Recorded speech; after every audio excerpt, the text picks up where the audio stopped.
क्यों आप इतनी कंट्रोवर्शियल बातें करते हैं? हर बार आपकी कोई कंट्रोवर्सी क्यों आती है? मैं शायद थोड़ा पहले बता देता हूँ कि क्या सही। तूफान आने वाले हैं। किसी भी दौर को जब वो आ जाता है तो आप उसको मिनिमाइज नहीं कर सकते, आप उसमें से बेहतर रास्ता निकाल सकते हैं। कोई ऐसी मेमोरी, कोई ऐसी चीज जो आप शेयर करना चाहते हैं? जिस वक्त स्टैब्लिश होना शुरू हुआ फाइनेंशियली और काम के हवाले से, तब ये लोग चले गए। अमीर से अमीर आदमी भी बस यही सोचता रहता है कि मैं अपने वालिदैन के लिए क्या बेहतर कर सकता था। अब मुझसे लोग आके जब मशवरे लेते हैं तो बस मैं हमेशा सोचता हूँ कि यार मैं किससे मशवरा लूँ। आज 13 साल की बच्ची आपको चैलेंज कर सकती है कि ऐसा कुछ नहीं था, कोई जिनविन नहीं चढ़ता था, गीले बालों में कार्बन डाइऑक्साइड लगता था, नज़ला होता था, बुखार हो जाता था, इसलिए होता था। आज का बच्चा एक कुर्सी पे बैठ के पूरी दुनिया को फतह कर सकता है। और कुछ बच्चे जो टाइम वेस्ट कर रहे हैं वो हर दौर में होते हैं। सोशल मीडिया ने हमारी जिंदगियों को कितना इम्पैक्ट किया? सोशल मीडिया ने आपको एक्सेस दे दिया है कि आप कुछ भी बोलें। आज टिकटॉक पे बच्चियों को देखें, आपको लगता है कि ये इस्लामिक रिपब्लिक ऑफ पाकिस्तान है। जब मैंने रजब भट्ट के खिलाफ वो वीडियो बनाई, 15 दिन के बाद आप देख लें पाकिस्तान से वो भागा हुआ था। क्यों? अल्लाह मियाँ को तकब्बुर नहीं पसंद। क्या हमारे पास राइटर्स की कमी है, अच्छे राइटर्स की कमी है, अच्छे डायरेक्टर्स की, अच्छे प्रोड्यूसर्स की, या ये ऑडियंस का मसला है, वो देखना ही ये चाहती है? एडवर्टाइजर को ये बात समझ आ गई है कि मेरा जो साबुन है या मेरा टूथपेस्ट है या मेरा पैम्पर है वो कहाँ बिकता है। मैंने इन लाइटों से किया जो बगैर बिजली के चलती हैं। पूरी फिल्म आपको पता है बगैर बिजली के शूट हुई थी। अनफॉर्चुनेटली मेरा प्रॉब्लम ये है कि मैं हमेशा विलन आता हूँ तो मुझे हमेशा पाकिस्तान के अगेंस्ट बोलना पड़ता है, विच इज़ लाइक सैड। मेरा ने अपनी ज़िंदगी में तो शायद इतना कुछ नहीं सिखाया, लेकिन उसकी मौत ने हमें बहुत कुछ सिखा के चली गई। वो खुदा के लिए हाथ जोड़ के कहता हूँ भाई, तकब्बुर से बचो। अस्सलाम वालेकुम everyone, this is me Rushna Zameer and you are watching the Salt Range podcast. आज आपकी मुलाकात जिस शख्सियत से करवाने वाले हैं, लकीली आज उन्होंने हमें टाइम दिया है और मेरी बड़ी फेवरेट शख्सियत रही, क्योंकि नेगेटिव रोल्स में इनसे बेहतर मुझे नहीं लगता कि पाकिस्तान में कोई ऐसी शख्सियत होगी जिसने नेगेटिव रोल्स को इतने बेहतरीन तरीके से परफॉर्म किया। एंड बचपन से हम सब इनको देखते आ रहे हैं, but still he is very young, very energetic actor, director, screen play writer, producer and what not. 30 साल एक्सपीरियंस और ऐसी शख्सियत हैं कि मैं बोलूँगी कि आप सब आज का पॉडकास्ट जो है वो बहुत ज़्यादा इंजॉय करने वाले हैं, क्योंकि थोड़ा सा हट के बात करेंगे, थोड़े डिफरेंट टॉपिक्स के ऊपर बात करेंगे और कोशिश ये होगी कि उन टॉपिक्स के ऊपर बात की जाए जिनके ऊपर यूजुअली हम बात नहीं करते। और क्यों नहीं करते, आज इसीलिए बात करेंगे क्योंकि उनके ऊपर बात होनी चाहिए। ये वो टॉपिक्स हैं जो कि हमें लगता है कि इंडस्ट्री में अब जो बदलाव आ रहा है वो क्यों आ रहा है, कैसे आ रहा है और ये बदलाव अच्छा है या बुरा है, इसके ऊपर आज बात करेंगे। जो शख्सियत हमारे साथ मौजूद है, the one and only Shamoon Abbasi साहब। सर, बहुत शुक्रिया हमें वक्त देने के लिए। कैसे मिजाज है? बिल्कुल ठीक ठाक, आप कैसी हैं? मैं बिल्कुल ठीक ठाक। पहला सवाल तो मेरा थोड़ा अजीब सा भी लगेगा शायद आपको और शायद अच्छा भी लगे कि क्यों आप इतनी कंट्रोवर्शियल बातें करते हैं? हर बार आपकी कोई कंट्रोवर्सी क्यों आती है और कंट्रोवर्सीज की वजह से ही आप लाइमलाइट में रहते हैं? अच्छा, मुझे लगता है कि मैं कंट्रोवर्शियल बात नहीं करता, मैं सीधी बात कर रहा होता हूँ, उसको लोग कंट्रोवर्शियल बना लेते हैं। वो एक्सेप्टेबल नहीं है लोगों के लिए? I don't know, may be मुझे लगता है कि कुछ दिनों के बाद लोगों को जब रियलाइज़ होता है कि आई वाज राइट, तो फिर वो उसी स्टेचर पे फिर वो खुद भी खड़े हो जाते हैं कि यार ही वाज राइट। मैं शायद थोड़ा पहले बता देता हूँ कि क्या तूफान आने वाले हैं। प्रिडिक्ट कर हाँ, मैं प्रिडिक्ट कर। कुछ लोग कहते हैं जानबूझ के करते हैं। क्या वाकई जानबूझ के करते हैं या बस ये एक लेबल है? नहीं उषा, मुझे ये लगता है कि आप जब हालात पे नज़र रखते हो, देखो हम एक्टर्स हैं तो हम इस सोसाइटी का हिस्सा है ना। Exactly. अब चक्कर ये है कि आप इस सोसाइटी का हिस्सा होते हैं तो आपकी नज़र भी होती है इन चीज़ों पे, ठीक है, और आपका एक नज़रिया भी होता है उस चीज़ पे। तो मैं अपना कभी कभी नज़रिया पेश करता हूँ, उसमें मेरा कभी मकसद, मेरी कोई ख़ास फॉलोइंग है नहीं उसमें सोशल मीडिया पे।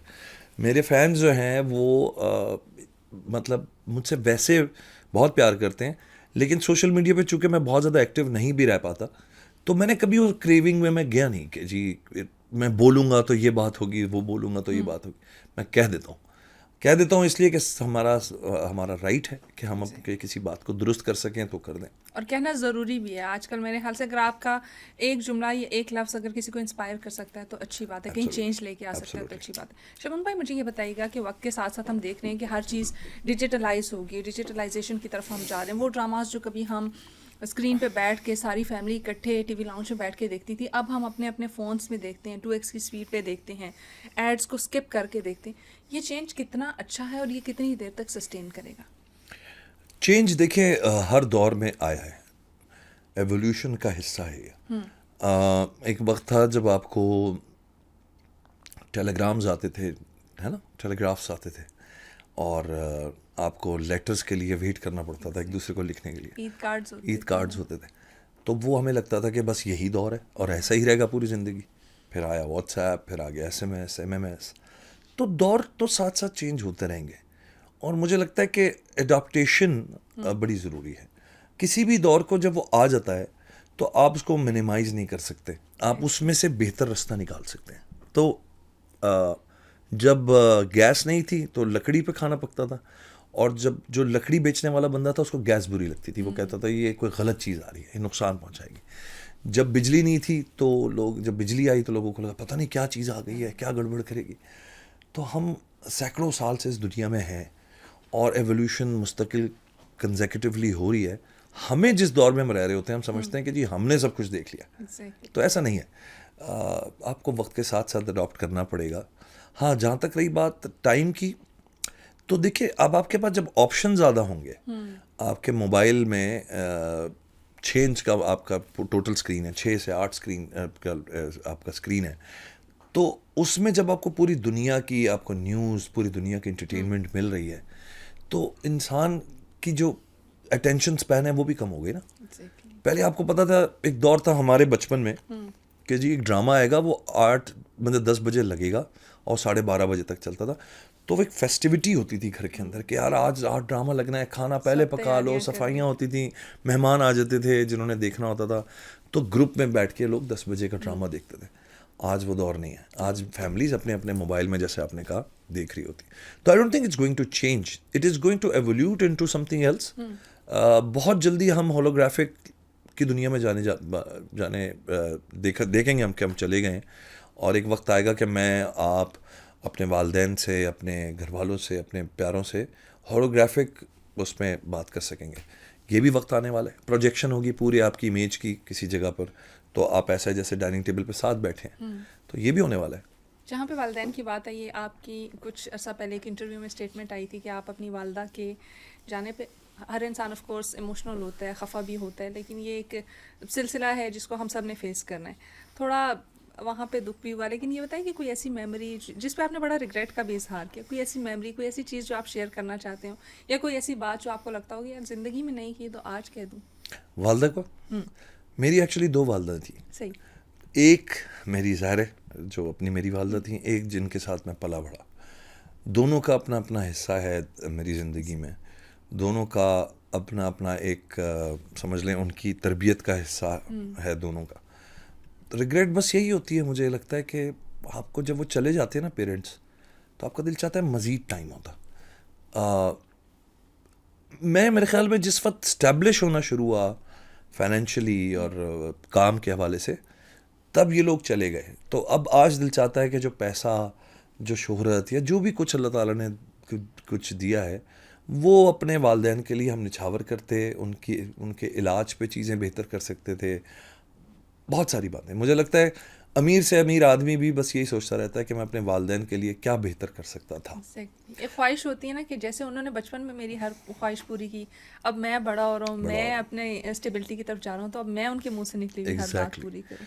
तो वो ऐसे दौर में चले गए दोनों कि मैं तकरीबन स्ट्रगल में ही था, और ज़ाहिर इंसान रहता है पूरी ज़िंदगी स्ट्रगल में, लेकिन एक होता है ना कि इंसान कहता है यार अब आके थोड़ा सा चलो हाथ खुला हुआ है, इजी हुए, तो अब वालिदैन नहीं है, तो ये रिग्रेट ज़रूर होता है। फैमिली में कोई ऐसा मेंबर जिसको लगता हो या आपको लगता हो कि यार ये मेरी बैकबोन है, ये मेरी सपोर्ट है, अगर ये ना होता तो मैं शायद आज जो हूँ वो ना होता?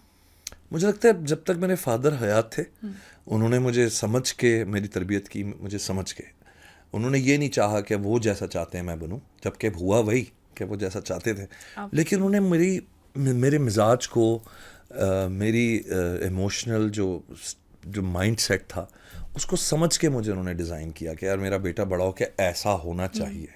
तो आई थिंक जब वो चले गए तो आज मेरे पास कहते हैं कि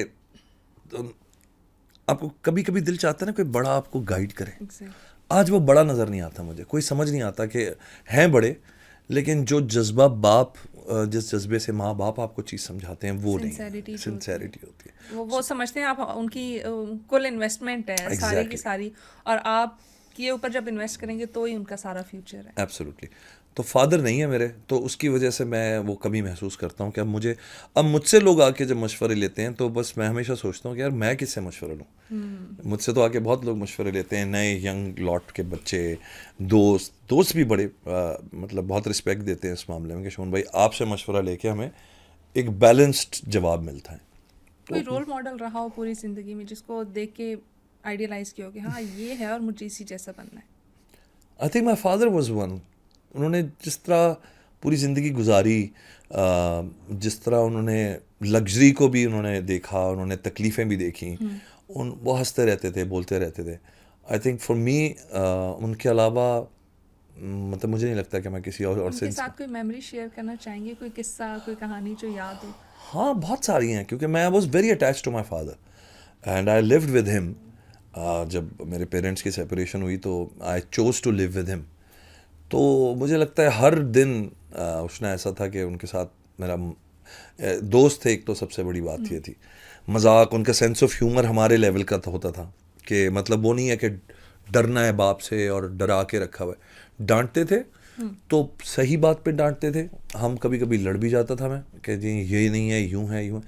वो मुझे लगता है हर बाप और बेटे के में एक फेज़ आता है और माँ बेटी में भी आता है कि वो जब बड़े हो जाते हैं ना वो समझते हैं जी हमें सब पता है, और माँ बाप कह रहे होते हैं कि अच्छा जी आप तुम लोगों को लगता है कि हमने झक मारी है पूरी ज़िंदगी, है ना। वो एक फेज़ तो आता है, वो क्लैश आता है, वो क्लैश आते थे बीच में। But he always respected me and I always respected him as an entity, as a personality, as a professional. मुझे जो सबसे ज़्यादा ताकत मिली वो तब मिली जब मैंने पहला काम किया और मैंने उनके साथ शेयर करना शुरू किया। तो मेरे लिए शायद पूरी दुनिया की अप्रूवल एक तरफ थी और मेरे फादर की अप्रूवल एक तरफ थी, क्योंकि मुझे पता था कि he is not going to say कि अच्छा है और बुरा है। अच्छा है तो बताएंगे क्या अच्छा है, बुरा है तो बताएंगे क्या बुरा है। उन्होंने एग्जैक्टली वही किया कि उन्होंने मुझे मेरी खामियां बताई और उन्होंने कहा इन चीज़ों को बेहतर कर लोगे तो तुम ठीक हो जाओगे। मैं बस लाइक ओके। और उसी के बाद जो है आज जो है तो वो ज़िंदगी वैसी गुजरी। अच्छा, जैसे आपने बात की फादर सन रिलेशनशिप की, जो उनकी बॉन्डिंग है ये बड़ी ज़रूरी होती है। आजकल मैं देखती हूँ कि कुछ चीज़ें में हम बड़ा गैप आना शुरू हो गया, कहते हैं शायद जनरेशनल गैप है या ये चीज़ें, इनको हम इस तरह से भी लेबल कर लेते हैं। कितना ज़रूरी है पेरेंट्स का अपने बच्चों के साथ एक अच्छा बॉन्ड रखना ताकि जो हम आजकल सोशल नॉर्म्स और वैल्यूज़ से अलग हो रहे वो ना हो? उसका मुझे लगता है कि देखो ये जो एक बड़ा पुराना एक डायलॉग है कि मैं जब तुम्हारी उम्र में था, हाँ इसने ना आज की जनरेशन को आपसे दूर कर दिया। एग्जैक्टली। देखिए हमारी जो जनरेशन एक्स है ना, यानी मैं अपने आप को अगर देखूं, जनरेशन एक्स ने इतना कुछ देखा है होते हुए, यानी हमने ब्लैक एंड वाइट टीवी से हमने आज ये स्लिम स्मार्टफोन्स देखे हैं, ठीक है। तो सारी ट्रांसफॉर्मेशंस देखी हैं। फ़ोन का कॉन्सेप्ट नहीं था जब रेडियो हमने देखा। आज आपके गाड़ियों में एफएम लगा हुआ है, पहले एक डब्बा होता था भाई। एक टीवी के लिए आपको उठ के 4 मीटर जाके 5 मीटर पहले चैनल चेंज करना पड़ता था, आपको एंटीनास लगाने पड़ते। गाने सुनने के लिए हम पूरा वेट करते थे कि इस 8 से 9 के बीच में एक शो लगेगा, उसमें हमारे पसंदीदा गाने लगेंगे। कॉल करके बोलते होते थे कि ये गाना लगा दें। अब यूट्यूब पे सब कुछ मिल जाता है। तो हमारी जनरेशन ने, मुझे लगता है, बड़ी बड़ी वॉर्स देखी, बड़ी बड़ी एवोल्यूशन देखी, हमने बड़े बड़े चेंजेस देखे। अब जब हम अपने बच्चों को वो सारा मलबा उनके ऊपर डालने की कोशिश करते हैं और हम ये कहते हैं कि जी तुम्हारी उम्र में मैं ये था, तो आप ये सोचिए कि आपकी उम्र में क्या क्या कुछ था और क्या कुछ नहीं था। तो आज अपने बच्चों को मेरे हिसाब से ये कहना कि तुम्हारी उम्र में तो हम ये कर रहे थे is not important. They will not relate to it. आप कह रहे हैं मैं खंबे के नीचे बैठ के पढ़ता था, तो वो कहेगा क्यों, टॉर्चेस नहीं थे उस वक्त, हैं? आप एक टॉर्च, मोबाइल की टॉर्च, वो कहता मोबाइल नहीं था, तो वो कहता होगा भाई कोई टॉर्च तो होती होगी उस ज़माने में, आप टॉर्च के, ये आपने खुद से जो तकलीफ़ें उठाई हुई थी वो नहीं समझ सकते। You need to put an example उनके सामने, आज अपने बच्चों के सामने। You have to lead by example, not by stories. स्टोरियाँ सुनाना बंद कर दें बच्चों को। ये वो बच्चा नहीं है जो हम थे। हमारे दौर में दरख्त के नीचे मत बैठो, लड़कियों को कहते थे बाल खोल के जिन चढ़ जाएगा।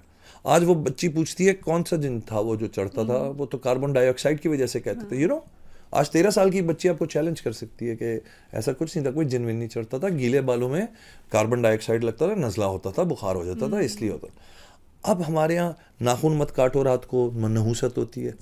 रात को इसलिए मत काटो कि अगर अंधेरे में, उस ज़माने में अंधेरा होता था, लाइट नहीं होती थी, हैं, नाखून में खाल आ गई तो अब लॉजिक्स ढूंढने लगे हैं बच्चे। आज अपने बच्चों को आप जो भी स्टोरी सुना दें, they go in the room, they ask ChatGPT, DeepSeek, anyone, and they can come in 15 minutes, they'll come back and they'll challenge you के साथ। कि बाबा ये तो आप गलत बता रहे हैं, तो सही नहीं है। तो पता चलता है हिस्ट्री तो आप तो बहुत ख्याल रखें इस बात का।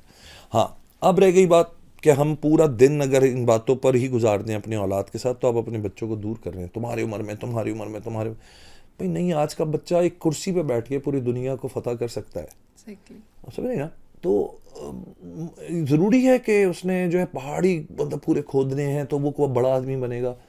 डायनामिक्स चेंज हो चुके हैं, तो एक्सेप्ट करें ना, उनकी जीत को भी तो एक्सेप्ट करें। और तुम लोग तो बैठ के कुछ करते नहीं हो, मोबाइलों पे लगे हो। अब आपको क्या पता वो मोबाइल पे कितना पैसा कमा के, और कोई बिजनेस स्टार्टअप उसने लिया हुआ है और वो मोबाइल पे ही होगा। आपको मोबाइल दिख रहा है, आपको नहीं पता उसकी स्क्रीन पे वो अपना फ्यूचर बना रहा है। और कुछ बच्चे हैं जो टाइम वेस्ट कर रहे हैं, वो हर दौर में होते हैं बॉस, वो सिर्फ मोबाइल की वजह से नहीं वेस्ट कर रहे। आवारा बच्चे हर उम्र में होते हैं, हर जगह होते हैं, हर मुल्क में होते हैं और हर दौर में होते हैं। सही। अच्छा, जहाँ पे बात आई है मोबाइल की, तो डिजिटलाइजेशन भी होगी है, सोशल मीडिया का इस्तेमाल बहुत ज़्यादा होगा। सोशल मीडिया ने हमारी ज़िंदगियों को कितना इम्पैक्ट किया, क्योंकि अब मैं देखती हूँ कि मुझे लगता है शायद एक ज़रूरत बन गई हो। जैसे कहते हैं ना, ऑक्सीजन है, सांस लेने के लिए ज़रूरी है। सोशल मीडिया नहीं है तो कुछ भी नहीं है। बड़े बड़े एक्टर्स मैं देख रही हूँ, टिकटॉक पे वो अपनी वीडियोज़ बना रहे हैं, इंस्टाग्राम पे धड़ाधड़ फॉलोअर्स बढ़ा रहे हैं, और जब स्क्रीन पे देखती हूँ तो भी वही टिकटॉक वाले बच्चे, इंस्टाग्राम वाले बच्चे जिनके बहुत अच्छे फॉलोअर्स हैं, उन्हीं को लिया जा रहा है, टैलेंट को नहीं देखा जा रहा। कितना इम्पैक्ट कर रहा है सोशल मीडिया हमारी ज़िंदगियों को? देखो, जिंदगी पे इम्पैक्ट एक अलग है, और शो बिजनेस इंडस्ट्री का एक अलग है। सही। जहाँ तक बात रही सोशल मतलब अपनी पर्सनल लाइफ के बारे में अगर हम देखें, तो हमने एक तो ये कर दिया कि सोशल मीडिया ने आपको एक्सेस दे दिया है कि आप कुछ भी बोलें, किसी को भी कोई बात बुरी भला आपको कहना है, आप आराम से कह सकते हैं। पहले लोगों की हिम्मत नहीं थी, पहले लिहाज था। ये जो लिहाज है ख़त्म होता जा रहा है। सर्टिफिकेट दे दिया, सर्टिफिकेट दे दिया। मैं कभी कभी तस्वीर चढ़ाता हूँ किसी की, चढ़ी और किसी की, जो इतनी बेहुदा बातें करके, अननोन कोई बंदा होगा, उसके 17 फ्रेंड्स भी नहीं होंगे, तस्वीर भी उसने किसी पता नहीं पत्थर पहाड़ की लगाई भी होगी, उसकी हिम्मत नहीं है सामने आके वो कह सके। लेकिन वो उस जगह पर आपको कोई गाली दे के भी चला जाएगा, कोई आपकी फैमिली को बुरा भला कह देगा, आपकी हिस्ट्री को वो कर देगा। और ये जो एक्सेसिबिलिटी हमने क्रिएट कर दी है, और पूरी दुनिया में है, ये सिर्फ पाकिस्तान में नहीं है। उसके बाद क्या हुआ कि हम जो अपने जो हमारा कल्चर था, हमारा एक तहजीब थी, उस तहजीब को हमने कहीं दफना दिया। यानी अब आज टिकटॉक पे बच्चों को, बच्चियों को देखें, आपको लगता है कि ये इस्लामिक रिपब्लिक ऑफ पाकिस्तान है? It doesn't look like that any more. There is nobody who is preaching the right things. आज आपके जो सबसे बड़े यूट्यूबर्स हैं वो ढकी भाई हैं, जो जेल में इस वक्त, रजब है जिन पे केसेस हुए हैं, इन लोगों को फॉलो किया जाता है। तो क्या है, कसूर उनका भी नहीं है। हम तमाशबीन बन चुके हैं, हमें तमाशा पसंद है। एक्सीडेंट होता है, हम उसको बचाते नहीं, हम सोचते हैं पहले इसकी वीडियो बना लें। जहाँ वो ट्रेन में एक बंदा जल रहा था, उसको उन्होंने मतलब नहीं निकाला, फ्लड में अभी बहुत सारे लोग ऐसे। हाँ। तो हमें मोबाइल के जो हमारे हाथ में चीज़ आ गई है, उससे ये जो चीज़ है ना कि मुझे वायरलिटी मिल जाएगी, तो अब मैं मदद करने से तो बिजी हो जाऊंगा, तो मेरा मोबाइल कौन यूज़ करेगा, मुझे कौन वीडियो में लेगा। So nobody cares about being a hero anymore, everybody wants to be a journalist. मदद करते हुए भी हम किसी और को फ़ोन पकड़ा देते हैं कि यार ये वीडियो बनाना ज़रा मेरी, ताकि मेरी अच्छी वीडियो आ जाए, लोगों को पता लगे कि मैंने ये एक छोटा सा काम अच्छा ही कर। वैलिडिटी है ना, वैलिडिटी की कमी है हर पूरी दुनिया में लोगों को। लोग सोचते थे यार ये सिर्फ सेलिब्रिटीज़ को क्यों मिलती है ये एक्सेसिबिलिटी, के इनको हर कोई जानता है। आज मेरे पास मोबाइल है, आज मेरे पास टिकटॉक है, आज मेरे पास इंस्टाग्राम है, तो आई एम एट पार। वो ये नहीं सोचते कि ये बंदा या बंदी 30-35 साल एक इंडस्ट्री को देकर आ रहे हैं। आप अभी 35,000 रुपये का मोबाइल लेके अपने आप को हीरो समझ बैठे हैं, और आपको लगता है आप बराबर हैं। तो इंसान तो बराबर हैं आप हमारे, ठीक है, सब इंसान बराबर, लेकिन जहाँ बात आ जाती है प्रोफेशनलिज्म की, उसकी, वो नहीं, तो वो नहीं है। तो ये ज़ाहिर है वो स्टेप बाय स्टेप आप गुजरते हो, हर चीज़ से सीखते हो। अब वो कहते हैं ज़माने के उतार चढ़ाव देखते हो, उसके बाद आप एक जगह पे पहुंचते हो और फिर वो स्क्रीन है, तो वो उसके पर्स आप फिर एंजॉय करते हो। आपने जैसे बात की रजब भट्ट की बात की, एक तो वो कंट्रोवर्सी है जिसका सवाल सब लोग आपसे ही करते हैं, तो अब मेरा ये सवाल है कि सवाल आपसे ही क्यों किया जाता है, फ़ाद मुस्तफ़ा और रजब भट्ट की जो कंट्रोवर्सी है। और दूसरा आपने कहा कि ये बड़े शॉर्ट लिव्ड है, इनका ये जो टाइम स्पेन है ये बड़ा छोटा है, या जो ये कह रहे हैं कि ये जो इनकी वो है मतलब स्क्रीन अपीयरेंस है ये इतनी ज़्यादा नहीं है, स्टेबल नहीं है। क्या वाकई आपको लगता है कि स्टेबल नहीं है? जब मैं ये देख रही हूँ कि सोशल मीडिया इतनी हाइप पकड़ गया है, मिलियंस में फॉलोअर्स हैं, और बहुत सारे मैंने डायरेक्टर्स, राइटर्स और प्रोड्यूसर्स से ये भी सुना है कि वो बेताब बैठे हैं कि रजब भट्ट को अपने ड्रामास में कास्ट करें, लेकिन वो टाइम नहीं दे रही। देखें, पहली बात, जिस दिन कोई गड़बड़ हो गई, आपको याद है पाकिस्तान में यूट्यूब बंद हुआ था, बिल्कुल 4-5 साल बंद रहा था और आप ख़त्म हो गया था यूट्यूब का कॉन्सेप्ट, नहीं था, एग्जैक्ट नहीं था। आप फेसबुक पे वीडियोस देख रहे थे, और कितने लोग हैं जो वीपीएन लगा के देखेंगे ख़ास तौर पे जाके, ठीक है। जिस दिन ये बंद हो गया, जिस दिन कोई खुदा ना खास्ता कोई ऐसी बात आ गई, पाकिस्तान में बैन लग गया, पाकिस्तान में टिकटॉक पे बैन लग टिकटॉक गया, पे जैसे उस दिन आपकी आइडेंटिटी का क्या होगा, पहली बात, ठीक है। दूसरी बात यह कि फ़ाद मुस्तफ़ा की बात आपने की, तकब्बुर पे मैंने वीडियो बनाई थी कि आप एक तकब्बुर से आप कह रहे हैं कौन फ़ाद मुस्तफ़ा। मेरी फ़ाद मुस्तफ़ा से कोई दोस्ती नहीं है, मेरे कोई उठना बैठना नहीं है, ना मुझे उनसे कोई काम चाहिए, ना उनको मुझसे कोई काम चाहिए। लेकिन ये रिस्पेक्ट, ये कैसे तुम कौन होते हो ये बताने वाले या पूछने वाले कि फ़ाद मुस्तफ़ा कौन है। फ़ाद मुस्तफ़ा को कभी काम करते हुए देखा है? कभी हमें काम करते हुए देखा है? आइए ज़रा धूप में उस रात के 3-3 बजे तक बगैर मतलब किसी शेल्टर के हम काम कर रहे होते हैं, हम एक एक सीन के लिए 24-24 घंटे काम करना पड़ता है ताकि अच्छी स्क्रीन आ सके इसकी। वो जो गर्मी, वो जो सर्दी, वो जो तकलीफ़ें अपने बच्चों से, अपने फैमिलियों से, अपनी बीवियों से, माँ बाप से हम लोग दूर जाके करते हैं। आप लोग क्या कर रहे हैं? आप अपनी माएँ, बहनें, भाई, अब्बा वो बेच रहे हैं ना। Exactly. तो आपकी तो ये बात बनती नहीं, पहली बात। दूसरी बात, जिन लोगों का आपने कहा ना कि बेताब हैं, ये कौन लोग बेताब हैं? ये ना अहल डायरेक्टर्स बेताब हैं, जिनको पता है कि यार मेरी चीज़ वैसे तो किसी ने देखनी नहीं है, रजब भट्ट की जो ऑडियंस होगी ना वो देख लेगी, वो देख लेगी, मुझे तो किसी ने देखना नहीं है। तो ये ना अहलियत की बहुत बड़ी निशानी है कि आप रजब भट्ट जैसे आदमी को, जिसको बोलना नहीं आता प्रॉपरली, आप उसको लेना चाहते हैं। और हुआ क्या कि जब मैंने रजब भट्ट के ख़िलाफ़ वो वीडियो बनाई, 15 दिन के बाद आप देख लें पाकिस्तान से वो भागा हुआ था। क्यों? अल्लाह मियाँ को तकब्बुर नहीं पसंद, ठीक है। पैसा, दौलत, फेमस, फलाना, ये सब कुछ जब अल्लाह ताला देता है ना, तो सब वहीं से आपका टेस्ट स्टार्ट हो जाता है कि बेटा अब तुम इसको सस्टेन कैसा करोगे, ये बताओ, है। ये तो कमाना आसान है लेकिन उसको सस्टेन करना बड़ा मुश्किल है। और ये वहीं तो मार खा रहे हैं। जब प्रेशर में आती है चीज़, जब आपका जब एक फुटबॉलर होता है या एक क्रिकेटर होता है, जब प्रेशर आएगा तभी तो तुम्हारा देखना है हमने। जब आसान बॉलर सामने आया हुआ तो छक्का सर को ही मार रहा होता है। जब खतरनाक बॉलर सामने आ गया या एक ऐसा गोलकीपर आ गया जो गोल नहीं होने दे रहा, वहां तुम्हारी चैंपियन का वो अल्लाह ताला कहता है ना, मैं दे के भी आजमाता हूँ, मैं लेके भी आजमाता हूँ। इन दोनों की भी हालतें देख लेना, माँ से, बहन से, भाइयों से अलग होना पड़ गया, अपने घर से भागना पड़ गया। ये कट रहा है, डक्की भाई इस पर रुल रहे हैं, वो सही रुल रहे हैं, बाद में अल्लाह मियाँ को कोई चीज़ बुरी लग गई, तो कुछ भी हो सकता था, इनके साथ हो रहा है। अब आप कहो कि जी मैं तो बड़ा होकर डक्की जैसा बनना चाहता हूँ या रजब भट्ट जैसा बनना चाहता हूँ, तो ये फिर उस नस्ल के लिए भी बस फिर अल्लाह ही हाफ़िज़ उस नस्ल का, जो ये लोग बनना चाहते हैं, जो कपड़े उतार उतार के सड़क पे अपने व्यूज़ के लिए नाच सकते हैं, ये वो लोग बनना चाहते हैं आप। ये हिस्ट्री बनेगी हमारे मुल्क की अगले 15, 20, 25 साल की कि ये लोग थे जो राज करते थे।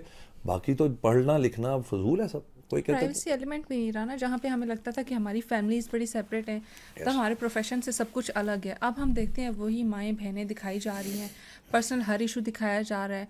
बड़े आर्टिस्ट मैंने देखे हैं जो नहीं चाहते कि उनकी पर्सनल लाइफ डिस्कस हो, बल्कि शायद बहुत सारे ऐसे हस्बैंड वाइफ हैं जो ड्रामाज में काम कर रहे हैं और हमें ये तक नहीं पता कि ये हस्बैंड वाइफ है, इतना उन्होंने गैप रखा हुआ है उस चीज़ को, प्रोफेशनलिज्म है। लेकिन दूसरी जानिब हम देखते हैं तो छोटी छोटी चीज़ें, घर की छोटी छोटी नोक झोंक, सब कुछ जो है वो सोशल मीडिया पे सामने आ रहा है। क्या आपने इसी वजह से ये बोला कि प्रोफेशनलिज्म और कमिटमेंट की भी कमी है एक तरफ पे, लेकिन दूसरी तरफ हम इतने टेक्निकली वेल इक्विप्ड भी नहीं हुए कि हम अच्छे ड्रामास प्रोड्यूस कर सकें, अच्छे ड्रामास लिख सकें, अच्छे ड्रामास डायरेक्ट कर सकें? नहीं उष्णा, मैं इस पॉइंट ऑफ व्यू से मैं कहता हूँ कि एक दौर था जब हमारा ड्रामा बिल्कुल बैठ गया था। पिछले 5-6 साल में हमने दोबारा से खड़ा किया, उसको रिवाइव किया, और यहाँ तक कि अमिताभ बच्चन भी आपका ड्रामा देख रहे हैं, तो आपके जितने भी ये डायरेक्टर्स हीरोज़ वीरोज़ हैं ये सब बैठ के देख रहे हैं भाई, और ये बाकायदा स्टेटमेंट्स दे रहे हैं बड़े बड़े एक्टर्स इंडिया के कि यार ड्रामा कमाल हो गया हमारा। तो ऐसा नहीं कि हम ड्रामा बुरे बना रहे हैं। आज यूट्यूब पे एक फ्लड है, आप जाएं millions and trillions and billions, मतलब दानिश तैमूर हो गया, बहाज अली हो गया, बिलियंस ऑफ व्यूज़ कहाँ से आ रहे हैं? वो वही है जो उर्दू लोग बोलते हैं, इंडिया, पाकिस्तान, नेपाल, बांग्लादेश, जहाँ जहाँ। तो ऐसा नहीं है कि हम कोई फेलियर के इस रास्ते पे हैं, हम नहीं हैं। ये जो है ये एक, मुझे लगता है ये ऐसी एक फेक वो बनाई गई है, क्योंकि टिकटॉकर को बड़ा करने की कोशिश की जा रही है कि उसके मिलियन फॉलोअर्स हैं, तो एडवर्टाइज़र कहता है यार ये तो 20 साल से काम कर रहे हैं, इनके तो 40,000 फॉलोअर हैं, इसके यार देखो ना 2 साल के अंदर मिलियन फॉलोअर्स हैं। मिलियन फॉलोअर्स कौन है?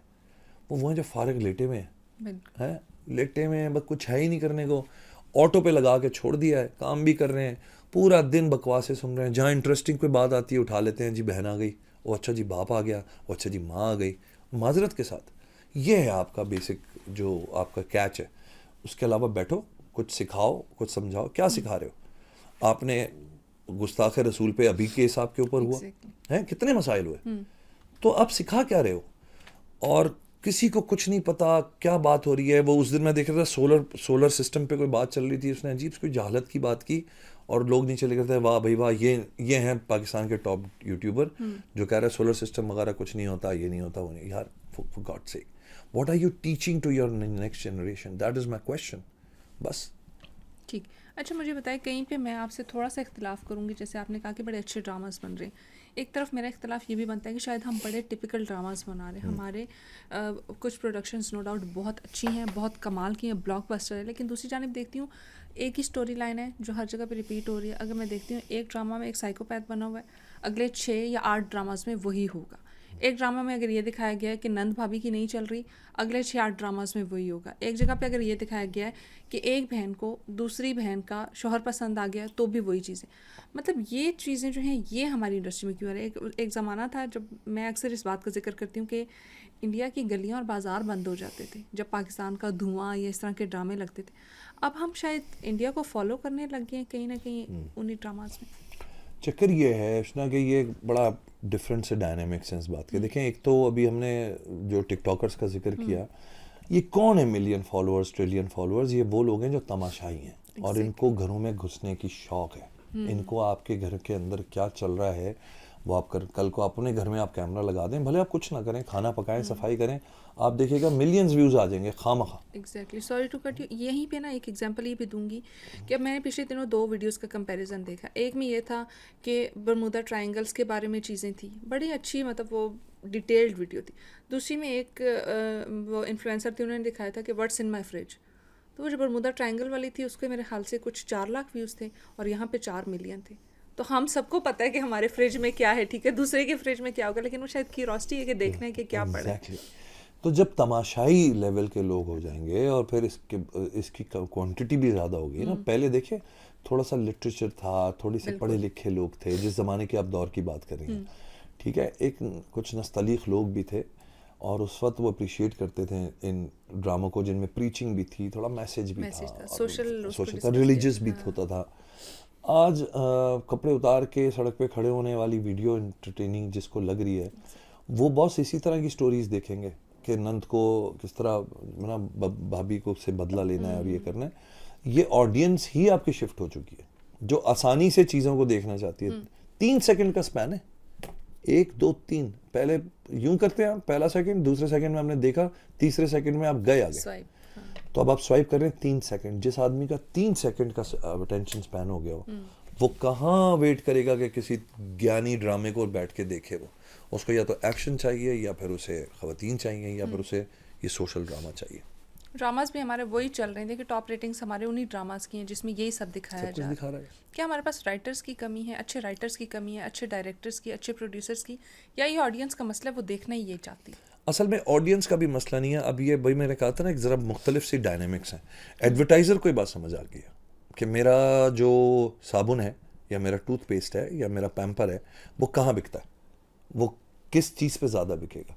वो कहता है यार यही चीज़ रिपीट पे डालो, पिछला में ट्रिलियंस आए थे, अब बिलियंस आ रहे हैं, अब मिलियंस आ रहे हैं।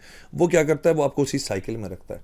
अब चैनल हो, राइटर हो, डायरेक्टर हो, वो आसमान की स्टोरी ले आए, वो कहेगा नहीं भाई मैं रिस्क लेना ही नहीं चाहता। Advertiser is actually now dictating what has to be done. Now the money now the creativity is based on the profitability that comes from the advertisers. It's no more about preaching, it's no more about telling, it's not about story. कुछ directors आज भी they put their foot down, वो आज भी कहते हैं कि नहीं मुझे अपनी कहानी को ही बयान करना है। कुछ राइटर्स कहते हैं लेकिन उनको साइड में कर दिया जाता है, कह रही ये प्रॉब्लमेटिक है, दे आर नॉट लिसनिंग, फलाने को बुला लो, जिसने 4 पहले वैसे ही ड्रामे लिखे हुए उसी से लिखवा लेते।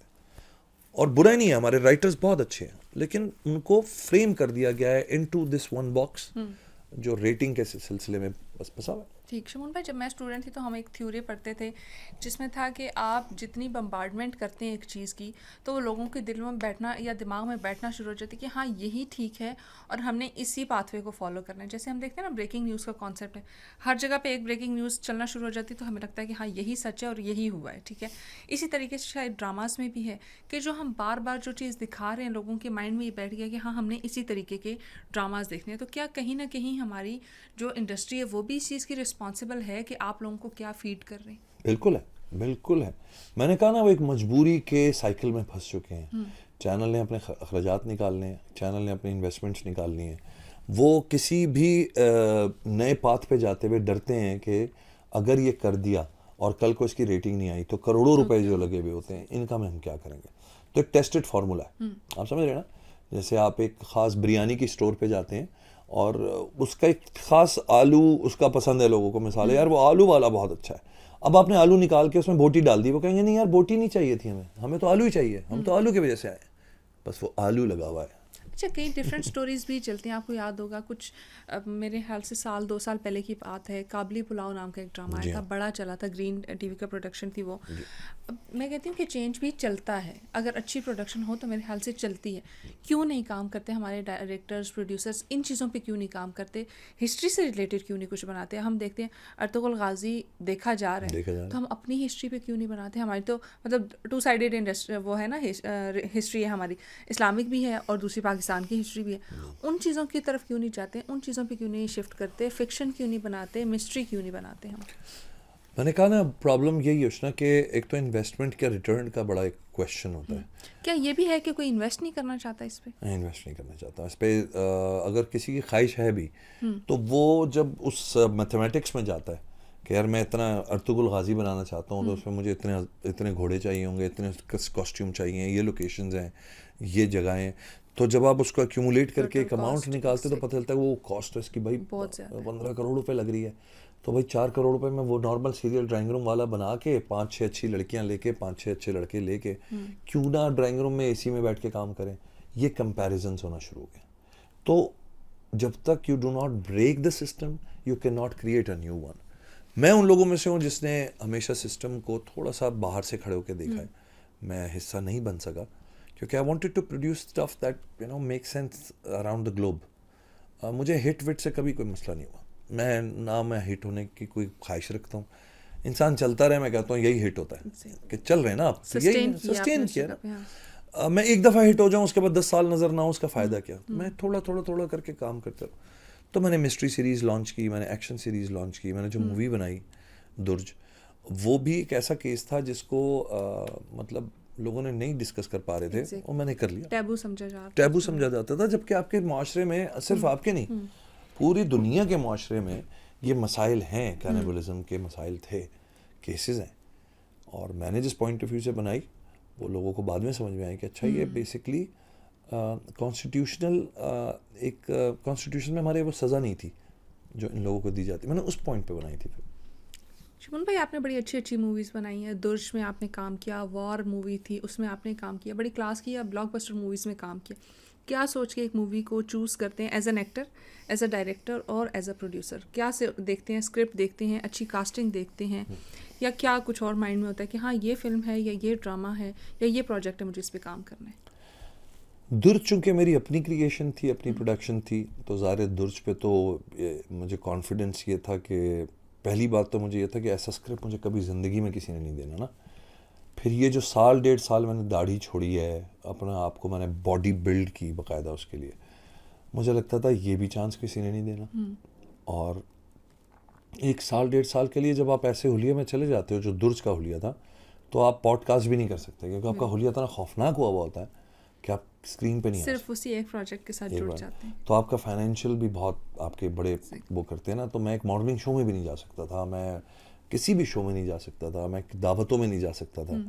तो I lost a lot of financial support in those 2 years, but मैंने सर्वाइव किया। मैंने अपने फर्नीचर भी बेचा, मैंने अपनी गाड़ियाँ बेची, मैंने उधार नहीं लिया किसी से, लेकिन मेरी कोशिश ये रही कि मैं अपना काम ना अपने बलबूते पे करूँ। मेरे कैमरे अपने, मेरी लाइटिंग अपनी, मेरी एडिटिंग अपनी। I wanted to make a point for the new comer film makers.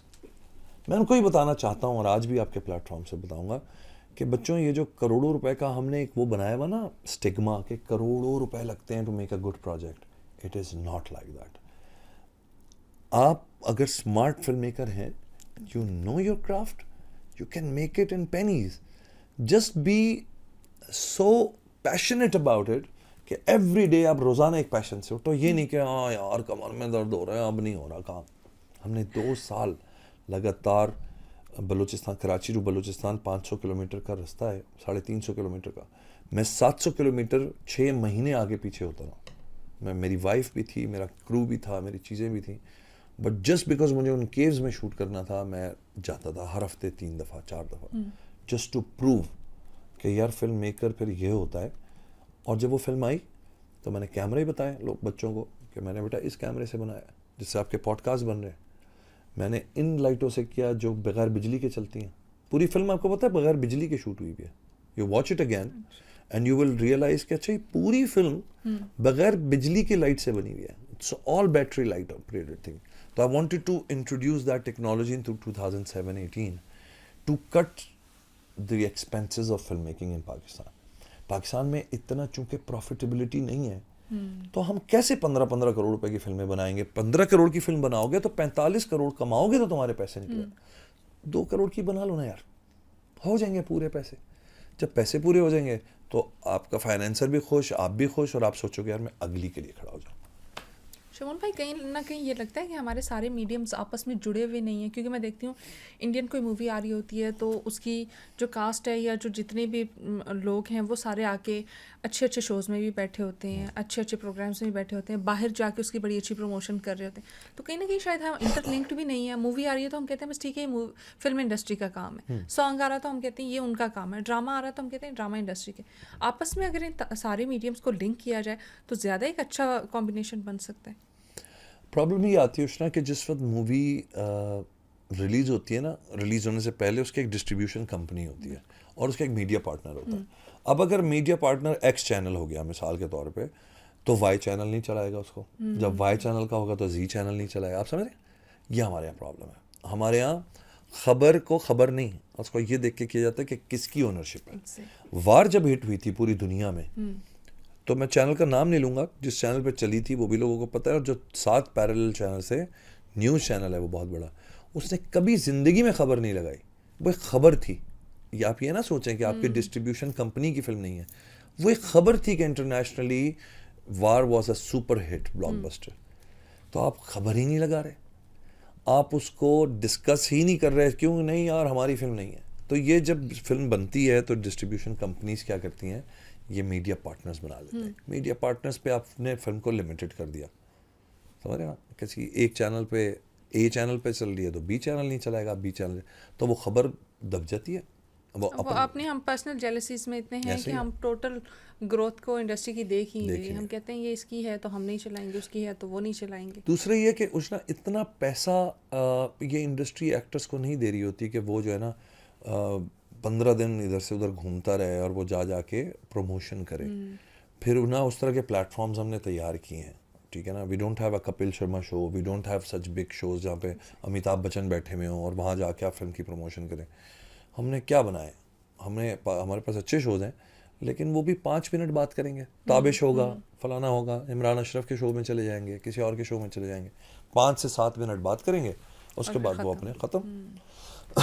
तो ये चीज़ें ऐसे ही चलेंगे। वार की बात आई तो बड़ी अच्छी मूवी थी आपकी, आईएसपीआर की काफ़ी प्रोडक्शंस के साथ आपने काम किया, कैसा एक्सपीरियंस रहा वो? अच्छा होता है, बड़ा डिसिप्लिन्ड होता है, और ज़ाहिर है एक जज्बा होता है पीछे पेट्रियाटिज्म का ना उस फिल्म में।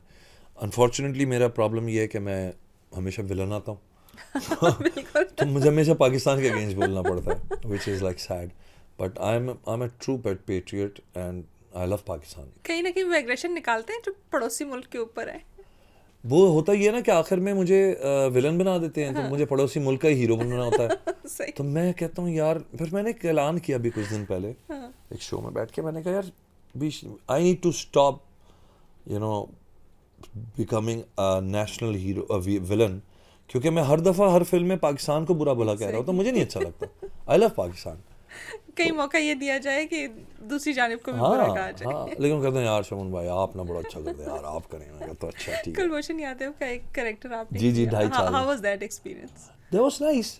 थोड़ा सा बस वही था कि वो मेकर्स के हाथ से थोड़ा सा कंट्रोल निकला हुआ था उस प्रोजेक्ट का, but Taimur is like a brother to me and he was nice. उन्होंने मेहनत बहुत की, बट ठीक थी बस वो फिल्म। अच्छा, एक और सवाल मेरा ये भी आता है, क्योंकि हम इंडस्ट्री की बात करें, फिल्म मेकिंग की बात करें, मैं देखती हूँ बड़े एक्टर जो हैं वो पीटीआई को सपोर्ट करते हैं। ये पॉलिटिकल और एक्टिंग का, या मैं बोलूँगी इस इंडस्ट्री का आपस में क्या लेना देना चल रहा है जो सारे पाकिस्तान तहरीक इंसाफ के सपोर्टर्स मिल रहे हैं हमें वहाँ पे? अच्छा, मैं किसी का सपोर्टर नहीं हूँ, मैं सपोर्टर उस शख्स का हूँ जो पाकिस्तान को सपोर्ट करता है। सही। सीधी सी बात है। हम उसमें मुझसे लोग खफा हों, अनफॉलो कर दें, कुछ भी कर दें।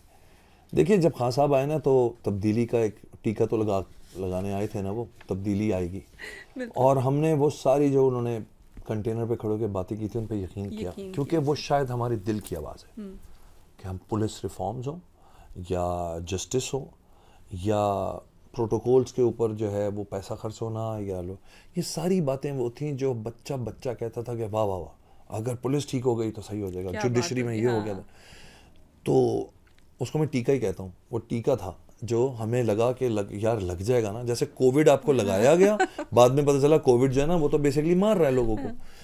तो मैंने भी जाके वोट यही सोच के किया, मैंने पुलिस रिफॉर्म पे किया था। मैंने कहा अल्लाह करे पाकिस्तान की पुलिस को रिफॉर्म कैसे होगी। देखें, पुलिस वाले बुरे नहीं होते, उनकी सैलरीज बढ़ानी है, उनकी मराद बढ़ाएं, उनको ये जो प्रोटोकॉल ऊपर हम वजारतों पे हमने इतने बांटे हुए हैं, थोड़ा सा पैसा पुलिस को देंगे, इन्होंने रिश्वतें भी बंद कर देनी है, इन्होंने 2 नंबरें भी बंद कर देनी है। ये कहेंगे यार हमारे अल्लाह का शुक्र इतना मिल रहा है that we don't have to go offline.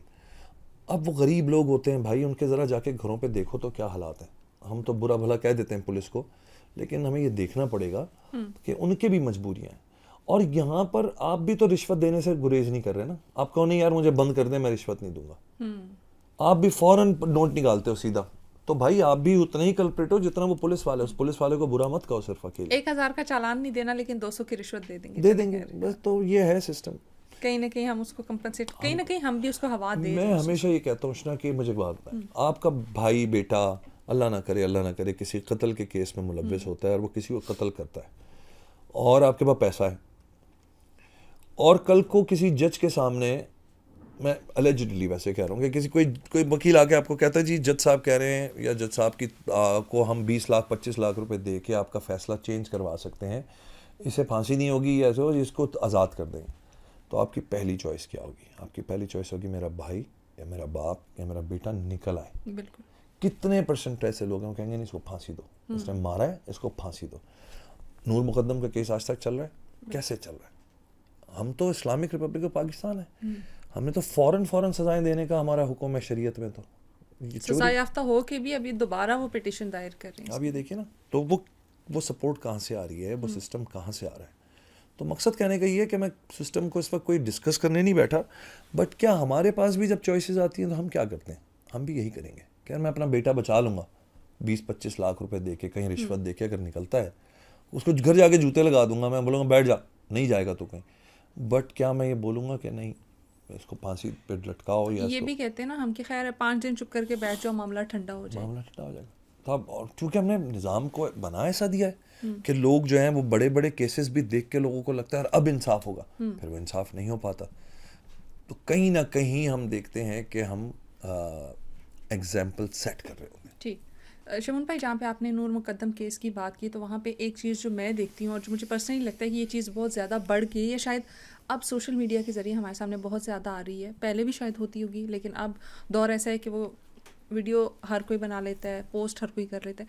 Domestic violence या डोमेस्टिक अब्यूज़ बहुत ज़्यादा होता जा रहा है। क्या ये सोशल मीडिया की वजह से हो रहा है, या फिर ये पहले भी ये चीज़ें एग्जिस्ट करती थी लेकिन अब हमारे सामने ज़्यादा आना शुरू हुई? ये वाला पॉइंट है, क्योंकि देखें एक्सीडेंट्स भी पहले बहुत होते थे, नहीं पता चलता था, वाक़यात भी बहुत होते थे, मर्डर्स भी बहुत हो रहे थे। ये जो घर की वायलेंस वाले किस्से हैं, ये तो हम तो एक तबका है ख़वातीन का जो बेचारी बस सड़क पे आके एहतजाज करती है, जिनके साथ असल में हो रहा है वो तो घरों से भी नहीं निकल सकते। बिल्कुल। वो तो गाँवों में, देहातों में जहाँ ये सब ज़्यादतियाँ हो रही हैं, वो तो डिस्कस नहीं कर सकती इस बात को। वो तो उनको ना फेसबुक का पता है, ना उनको इंस्टाग्राम का पता है, ना उनको ट्विटर का पता है। और आप जितनी भी तकरीरें कर लें फेसबुक, ट्विटर, इंस्टाग्राम पे, उन तक पहुंच भी नहीं रही भाई, ये भी बता दूं, वरना रुक नहीं जाता ये सब कुछ। आपकी पोस्ट, आपको अपना गुस्सा आया हुआ होता है, आप अपनी लगा देते हो, आपको लगता है कि वो शमून अब्बासी को वो Exactly. देहात में बैठ के बेचारी कोई फॉलो कर रही होगी, या कोई जो है वो चरवाहा जो है वो आपकी वीडियो देख के इंसान बन जाएगा। ऐसा नहीं होता। ये एक फेक इल्यूजन है, और इस इल्यूजन में हम अपना गुस्सा तो शेयर कर लेते हैं, बट हम मसला हल नहीं कर रहे। जी, इसी से लिंक करना चाहूँगी हुमैरा, असगर का जो केस है उसमें आपने कहा कि पब्लिक को आप जो ब्लेम कर रहे हो उस नैरेटिव से अलग नैरेटिव को देखना चाहिए। सोशल मीडिया पे जब एक चीज़ आती है तो इतनी हाइप पकड़ जाती है कि जो रियलिटी होती है उससे हमारी नज़र हट जाती है। क्या सारे वाक़यात में होता है, या मेजॉरिटी में ऐसा होता है कि जो हमें दिखाया जा रहा होता है बस हम वही देख रहे हैं, जो सच्चाई है वो हम नहीं देख पाते? असल में नैरेटिव का भी प्रॉब्लम है ना। नैरेटिव असल में 8 एंगल से बन रहा है। अब एक आदमी अगर सिर्फ इस बात को बैठ के, अब एक आदमी कहता है आज मैं जो आपको बात बताने लगा हूँ मेरा असगर के बारे में, वो आपने ज़िंदगी में कभी नहीं सुनी होगी, बिल्कुल। है जी। मैं 10 मिनट रिसेंटली सॉ वीडियो इस पॉडकास्ट से पहले ही, तो मैंने उससे रिलेट एग्जैक्टली किया। वो एक साहब है जो बैठ के कहते हैं आज जो मैं आपको बताने लगा हूँ वो ज़िंदगी में आपको नहीं पता। ये आपने बिल्कुल स्किप नहीं करना, ये आपने इसके आखिर तक देखना है आखिर ताकि तक आपको देखना, अंदाजा हो कि और क्या हो आप रहा है। उस भले आदमी को आखिर तक देखते हैं और आप कहते हैं यार ये तो वही बातें कर रहा है जो पिछले, जो बात- लेकिन उसका स्टाइल ऐसा है नैरेटिव का, ठीक है ना। तो अब बात क्या है कि एक होता है pure journalism with facts and you know Figures. Figures, एक होता है जस्ट सनसनी खेज ड्रामा क्रिएट करना, सेंसेशनलाइज कर रहे थे। सेंसेशनलाइज करना। तो सेंसेशनलाइजेशन जो है वो चूंकि बढ़ गई है एंड पीपल लाइक इट। अब पहला जुमला अगर यही है कि अभी जो मैं बात लेकर आया हूँ आप देखिएगा वो आपने, तो आप कहोगे यार ये कोई नई बात करने लगा है। फिर आप एक और वीडियो कोई खातून आ जाएंगी, वो कहेंगी जब मैं जो फैक्ट्स लेकर आई हूँ, आप वहाँ फंस जाते हो और आखिर तक देखना आपको उसने बाउंड कर दिया है। तो आप बेसिकली 8 नैरेटिव्स देख रहे हो और आखिर में शाम में आप सोचते हो यार असल में क्या हुआ हुमैरा असगर के साथ, नहीं समझ आया। तो भाई असल में ये हुआ कि हमने एक चीज़ सीखी हुमैरा असगर से, वो ये था कि एक तो ये जो सोशल मीडिया की जो सपोर्ट है ना, ये फेक है। एग्जैक्टली। ये कंप्लीट इल्यूजन है। लोग खड़े हो जाते हैं सोच के गया मेरे 1 मिलियन पीछे लोग खड़े हैं, उनमें से 5 बंदे ने नहीं आना। वो बैठा है घर में लेटा हुआ एसी में या चारपाई पे, भैया कहीं गार्डन में बैठ के तुम्हें सपोर्ट कर रहा है। जिस वक्त आएगा तुम पे, तुम गए। एग्जैक्टली। लाखों फॉलोअर्स के बावजूद 8-9 महीनों तक किसी ने पूछा ही नहीं, किसी जानने की कोशिश ही नहीं की कि वो भाई है बहन नहीं। भाई ने नहीं पूछा, मुझे बताया ना। तो आपने एक बात तो ये सीख ली। दूसरी बात जो मैंने सीखी मोरली वो ये है कि भाई किसी की याद आए ना उसे मैसेज करके पूछ लो। एग्जैक्टली। सोचते मत रह जाओ यार फलाना कैसा है, फलानी कैसी है, मैसेज कर दो, व्हाट्सएप है तो 1 मिनट लगता है। हाँ भाई क्या हाल है, कैसे हो, जवाब नहीं आया बड़े दिनों से, बताओ क्या हाल है, कहाँ हो से बहुत सारी इन्फॉर्मेशन आ जाती है। इस्लामाबाद हूँ, कराची हूँ, पेशावर हूँ, दुबई हूँ, अमेरिका हूँ, आपको एक इन्फॉर्मेशन तो मिले यार। हम भूल जाते हैं लोगों से बात करना। तो हुमैरा ने अपनी ज़िंदगी में तो शायद इतना कुछ नहीं सिखाया, लेकिन उसकी मौत ने हमें बहुत कुछ सिखा के चली गई। वो इंडस्ट्री कहीं ना कहीं जालिम भी है, थैंकलेस है, थैंकलेस है। आपको अपनी जगह खुद बना के रखनी है। आपको एक सरिया जहाँ आप खड़े हैं ना वहाँ गाड़ के खुद खड़ा होना पड़ेगा, वरना इतनी तेज़ हवाएं चलेंगी कि कभी यहाँ से कभी वहाँ से कोई ना कोई आपको गिराने की। और मेरे जैसे बंदे को तो people never liked me, they didn't like me because मैं फैक्ट के साथ ज़िंदगी गुजारता हूँ। मुझसे ये शो बिज़नेस की मुनाफकत नहीं होती। ठीक। शोभन भाई, आप तकरीबन 30 साल से इंडस्ट्री में काम कर रहे हैं। बहुत सारे एक्टर्स या बहुत सारे आर्टिस्ट ये कंप्लेन करते हैं कि पेमेंट्स टाइम पे नहीं दी जाती। क्या ये भी एक वजह है जिसकी वजह से हमें हुमैरा असगर जैसे केसेस देखने को मिलते हैं? देखो जहाँ तक हुमैरा की बात थी ना, हुमैरा का अलेजिडली आई डोंट नो कहा जाता है 2.5-3 लाख रुपए उससे 4 लाख रुपए उसके अकाउंट में थे, तो it was not problem of financials. She was alone somewhere, she wanted support, मुझे लगता है कहीं पे. बाकी रह गई बात पैसों का ना मिलना, तो उसना ये एक नॉर्मल सी बात हो चुकी है, और मुझे लगता है ये हम इसके प्रैक्टिस में आ चुके हैं कि यार पैसे ना मांग मांग के निकालने, ताल्लुकात अपने आपने अच्छे रखने हैं. Exactly. आप बदतमीज़ी करेंगे वो आपके पैसे डिले करेंगे, जबकि अल्लाह ताला रिस्क भेज चुका होता है, ये पैर रख के खड़े होते हैं. होता है ना कि किसी ने आपका पैसा भेज दिया है, लेकिन मैं पैर रख के खड़ा हुआ उसके ऊपर कि जी मैं जब पैर हटाऊंगा तब तुम्हें पैसा और नहीं. कोई लॉजिक नहीं है उसके कोई पीछे, logic लेकिन नहीं, बस there's ऐसे. no logic. देखें पहले आरओज का इशू था कि रिलीज ऑर्डर्स आते थे एडवर्टाइजर से 90 डेज के बाद. उस प्रोसेस को भी ख़त्म हुए में पता नहीं सालों हो गए. वो ऐड चलेगा तो ऐड के पैसे आएंगे तो आपको आएंगे तो उसको मिलेंगे. भाई ख़त्म हो गया, अब साइकिल इतना बड़ा हो गया आपका, क्या वो मसले नहीं है. दूसरी बात, आज यूट्यूब से जो पैसा चैनल कमा रहा है उसका कोई हिसाब ही नहीं है. Exactly. कोई हिसाब नहीं है. कैसे ट्रिलियंस ऑफ व्यूज आ गए, एक एक्टर को उसका 1 रुपया मिल रहा है, नहीं मिल रहा. नहीं मिल रहा. आपको खाने में क्या मतलब कोई इंटरनेशनल कुजीन मिल जाता है उसके बाद नहीं मिलता. आपको कभी कभी साबुन नहीं मिल रहा होता वॉशरूम में, आपको कहना पड़ता है भाई साबुन तो रख दो. तो वो पैसा कहाँ जा रहा है, वो चैनल्स के पेट में जा रहा है. अब उसके बाद अगर आप पैसा नहीं दे रहे तो फिर ये आपने सिर्फ एक वो गुलामाना सोच बना के रखी हुई है. ठीक.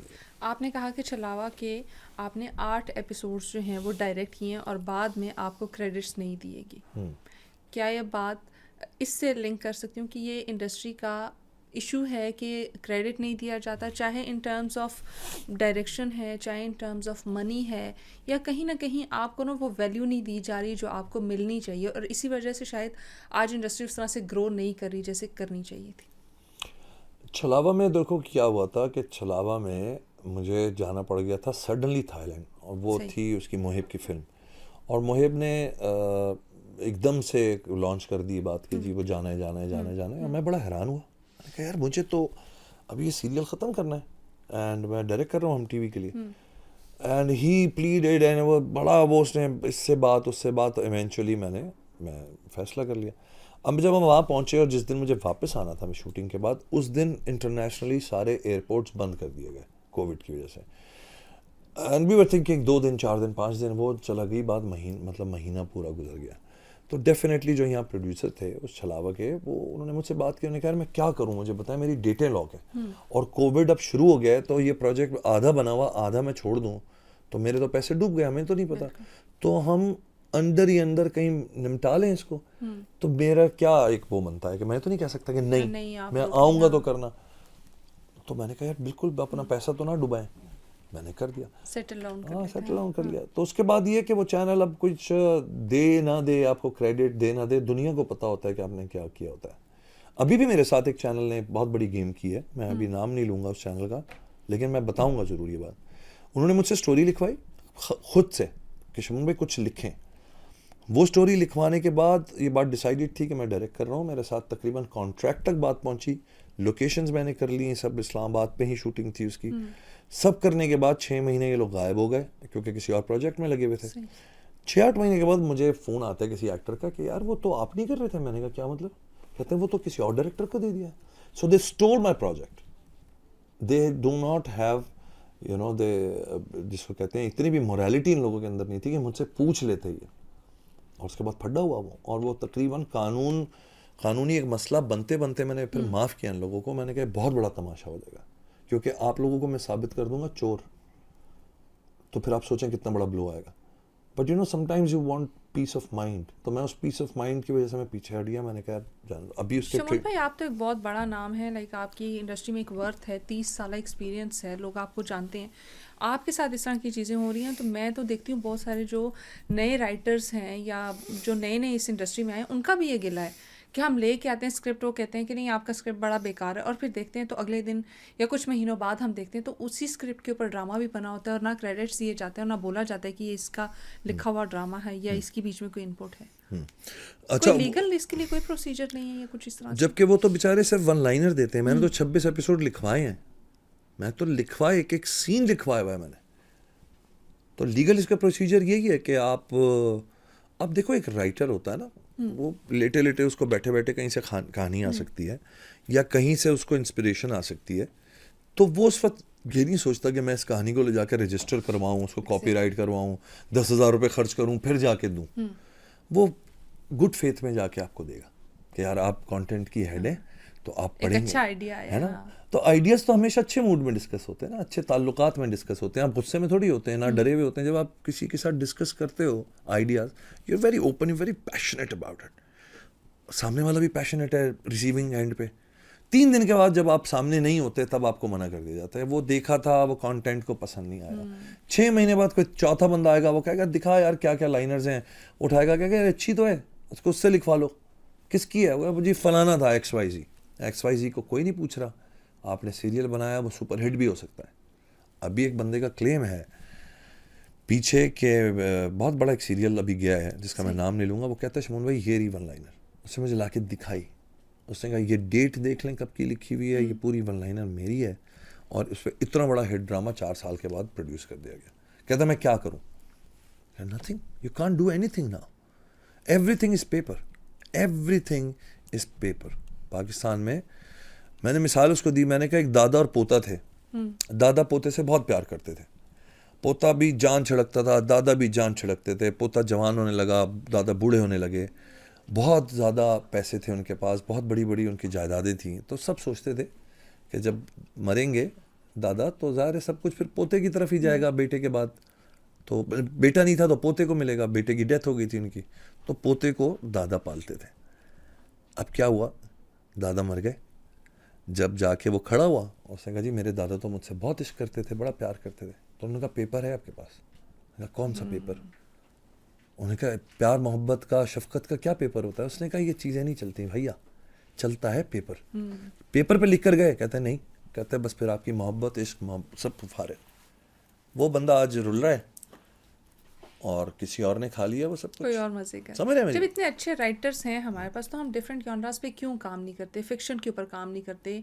स्पोर्ट्स से रिलेटेड हमारे पास इतने बड़े बड़े हीरोज हैं, उनके ऊपर हम फिल्में या ड्रामास क्यों नहीं बनाते? यार उसना मैं देखा शुरुआत वो अभी हुआ था ना, कौन सा एक्सप्रेस, पिंडी एक्सप्रेस के नाम से, शुएब अख्तर पे पंगे हो गए, कोई फड्डा हो गया, नहीं हुई। जहांगीर खान पे कोई फिल्म बनने लगी थी, वो कोई मसला हो गया, वो नहीं बन रही। फलाने पे बनने लगती है, वो कहते हैं जी मैं नहीं बनने दूंगा, वो पंगा हो जाता है। तो आई डोंट नो, मुझे लगता है कि हम इंटरेस्टेड ही नहीं है अपने हीरोज़ को आगे लाने में। हमने जो सेट ऑफ एक्टर्स जमा कर लिए हैं हीरोज़, उनको भी देख लिया, 90% दे लुक लाइक गर्ल्स, पतले पतले दुबले पतले हैं। मतलब वो मर्दाना वजहात ख़त्म हो गई है। सीधी सी बात है। मतलब एक होता था ना, एक मर्द होता था यार, लंबा चौड़ा और ख़वातीन नाजुक मिजाज, प्यारी सी, सुशील सी। अब लड़के सुशील नाजुक मिजाज लगने लगे हैं आपको, आवाज़ें भी उनकी ऐसे ऐसे हो गई हैं, समझ ही नहीं आता। अब आप एक मर्दाना बंदा लेके जाएं, घबरा जाते हैं लोग, और नहीं यार ये तो बहुत बहुत भारी आवाज़ है इनकी, और ये तो बहुत चौड़े हैं। मर्दों को कहा जाता है पतले हो जाएं। क्यों हो जाए मतलब पतले? क्या वजह है? फिटनेस एक चीज़ होकर मैस्कुलिनिटी वाला वो फैक्टर मस्कुलिन भी खत्म हो खत्म हो रहा गया, है। खत्म कर दिया आपने। खवातीन हमारी आज भी वही ड्रामास में बेचारी दिखाई जा रही हैं, सेल्फ रिस्पेक्ट पे कॉम्प्रोमाइज़ कर रही हैं, हर चीज़ पे कॉम्प्रोमाइज़ कर रही। लेकिन मर्द जो हैं वो भी उसी तरीके के हो गए, नाजुक मिजाज से हर चीज़ पे नाराज़ हो जाते जी। हैं। वो वैल्यूज़ जो शायद हमारी सोसाइटी में नहीं एग्जिस्ट करती थी, अब हमने वो भी इनकलकेट करनी शुरू कर दी। एब्सोल्युटली। शमून भाई लास्टली क्या मैसेज देना चाहेंगे तमाम तर ऑडियंस को? भाई बहुत मुश्किल सवाल है ये, क्योंकि देखो क्योंकि बहुत सारे मैसेज हैं, बहुत सारी चीज़ें हैं, लेकिन शॉर्ट करना मुश्किल है। क्या कैटेगराइज नहीं कर सकते ना। आवाम हमारी इतनी मिक्स है पूरी दुनिया, मतलब कुछ भी जो आपके दिल में जो भी हो, बस मैं कहता हूँ भाई सिंसेरिटी का, जो काम करो सिंसेरिटी से करो, खुदा के लिए। क्योंकि अब ये दौर आ चुका है टिकटॉक का, इन चीज़ों का। खुदा के लिए हाथ जोड़ के कहता हूँ भाई, तकब्बुर से बचो। अल्लाह ताला जितना भी पैसा दे दे, कितनी भी इज्जत दे दे, अल्लाह किसी भी दौर में ख़त्म नहीं होगा। आइंदा आने वाले 1000 साल में भी अल्लाह ताला ने ही संभालना है इस दुनिया को। सैकड़ों साल जो गुजर गए उसमें भी ये जो तकब्बुर है, ये जो अपने से बड़ी बात करना, अल्लाह को ना मानना, कहीं अल्फाज में आप नोट किया करें इन लोगों के क्या होता है, मैं, ये आपको कहीं ना मुंह के बल गिराएगा, और ऐसा टूटोगे कि इंटरनली टूट जाओगे। फिर होंगे तुम्हारे फॉलोअर्स भी, फिर होंगे तुम्हारे बैंक बैलेंसेस भी, अंदर से नहीं टूटना है। और अंदर से तभी जुड़े रहोगे जब अल्लाह की लॉ लगा के रखोगे। तो अल्लाह है, अल्लाह रहेगा, कोई भी इंडस्ट्री हो बेशक। वो रहेगा। क्या बात। ख़त्म करने से पहले चाहूँगी कोई एक डायलॉग हाँ। जो आप अपनी किसी फिल्म का कहना चाहते हो, कोई शेर या कुछ भी। डायलॉग, यार डायलॉग मुझे एक तो ना याद नहीं रहते अपने फिल्म के, ठीक कोई है। भी किसी और का कोई डायलॉग याद हो या जो शायद बचपन मुझे में बड़ा दुर्ज का इंस्पायर एक दो डायलॉग्स याद किया। हैं। ज़रूर। तो कहता है मेरी भूख नजर आती है तुम्हें, वो भूख नजर नहीं आती जो कुर्सी की, औरत की, पैसे की भूख वाह। है। तो जाओ पहले जाके उन भूखों का इलाज करो, उसके बाद मेरी भूख की बात करना। अरे वाह, क्या बात, अमेजिंग। और Thank you. इसी आपके जो डायलॉग है इससे ख़त्म करना चाहूँगी, लेकिन उससे पहले बहुत शुक्रिया आपका आने के लिए, बहुत शुक्रिया हमारे लिए वक्त निकालने के लिए और उन एस्पेक्ट्स के ऊपर बात करने के लिए जिनके ऊपर बात करने से अक्सर लोग घबराते हैं, खुल के बात करने से घबराते हैं। हैट्स ऑफ टू यू कि आप सोशल मीडिया पे भी उन्हीं टॉपिक्स के ऊपर बात करते हैं और आज भी आपने उन्हीं टॉपिक्स को बड़ा खुल के डिस्कस किया। So once again thank you so much हमें वक्त देने के लिए। My pleasure. ख़त्म इसी से करना चाहूँगी कि अपने ऊपर फोकस करें, दूसरों के ऊपर अगर आप क्रिटिसाइज़ करते हैं तो देखें कि वो किस जद्दोजहद से, किस जंग से गुजर रहे हैं, उसके बाद दूसरों को क्रिटिसाइज़ करें और फिर देखें कि आप जो क्रिटिसिज्म कर रहे हैं वो कहीं ना कहीं लोगों को इफ़ेक्ट कर रहा है, तो उससे बेहतर है कि आप खामोश रहें, पॉजिटिविटी फैलाएं। अगर आप किसी को एक छोटा सा कॉम्प्लीमेंट भी दे सकते हैं तो अच्छी बात है। किसी को ऐसे ही जाते हुए, गुजरते हुए बोल दें कि आपकी शर्ट अच्छी लग रही है, आप मुस्कुराते हुए अच्छे लग रहे हैं, आपके जूते बड़े प्यारे लग रहे हैं, आप आज वैसे ही बहुत अच्छे लग रहे हैं, तो उससे किसी का दिन बन जाएगा। तो पॉजिटिविटी फैलाएं, खुश रहें और खुश रहने दें। एंड वंस अगेन मुझे, मेरी टीम को और बिलखसूस पाकिस्तान को दुआ में याद रखिएगा। अल्लाह हाफिज़।